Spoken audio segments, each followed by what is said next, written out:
Bismillahirrahmanirrahim. Alhamdulillahi alladhi ba'da ma matana wa ilahi nushur. Alhamdulillahi alladhi ba'da ma matana wa ilahi nushur. Tukio la mchezaji wa klabu ya Yanga Pacome Zouzoua kujeruhiwa akiwa uwanjani limeenda kudhihirisha ya kuwa kwamba mpira sio mchezo wa vita, au mpira huwaga ni vita ndani ya dakika 90, lakini baada ya hapo maisha mengine yanaendelea kama kawaida.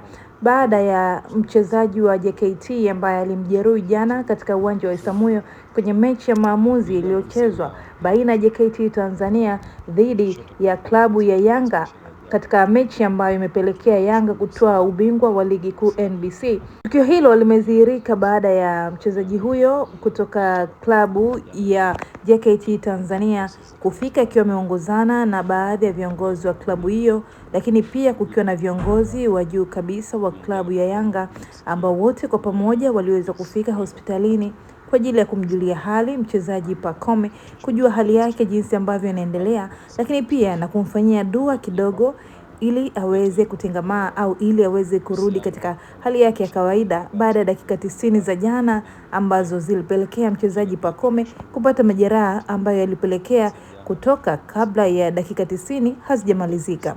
Twende tukashuhudie tukio hili. Bismillahirrahmanirrahim. Alhamdulillahi alladhi ba'da ma matana wa ilahi nushur. Alhamdulillahi alladhi ba'da ma matana wa ilahi nushur. Rabbana taqabbal salatana wa qiyamana wa ruku'ana. Allahumma atib al-afafu ana ya karim. Allahumma atib al-afafu ana ya karim. Rahmatika ya arhamar rahimin. Wa sallallahu sayyidina Muhammad wa ala alihi wa sahbihi wa sallam. Alhamdulillahi rabbil alamin. Hili jambo ni sehemu ya football. Chochote kwenye mpira kinaweza kutokea, especially ajali na vitu kama hivyo. Tunakushukuru sana wewe kwanza binafsi yako. Jana niliongea na viongozi tukakubaliana ya kwamba uje leo. Ulitaka kuja kumuona jana ile, lakini kulikuwa kuna process za kimatibabu na leo umekuja. Tumefarijika kwa ujio wako. Umeongea na Pacome, umemsikia. Pacome is very open hearted with you, sababu hana kitu chochote against you. Anakubali kwamba ni sehemu ya mchezo. Kwa hiyo kuja kwako kuna leta hiyo uhusiano na kuonyesha dhamira ya dhati ya kuja kumwomba radhi, na ameipokea. Lakini la pili pia tushukuru uongozi wa JKT. Kuanzia jana tulifanya mawasiliano na mkatoa pia press release kutoa pole na kuomba radhi.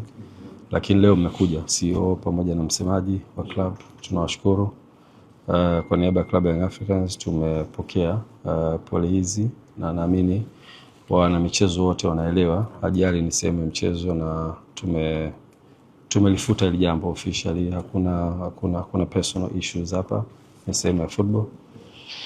Na kwako mchezaji tunajua ile jambo pia linakuathiri wewe personal kama binadamu. Kwa hiyo na wewe pia tunakuombea Mungu lipite haraka kama tunavyomwombea Pacome. Mungu amrudishe akiwa imara, bora zaidi alivyokuwa jana, na naamini atakuwa hivyo. You're very strong, eh? Top, eh? Yeah, inshallah you'll be fine. Okay? Tunashukuru sana. So Pacome, this is a gift from all the players and the management of Yanga. They have signed to wish you all the best and quick recovery.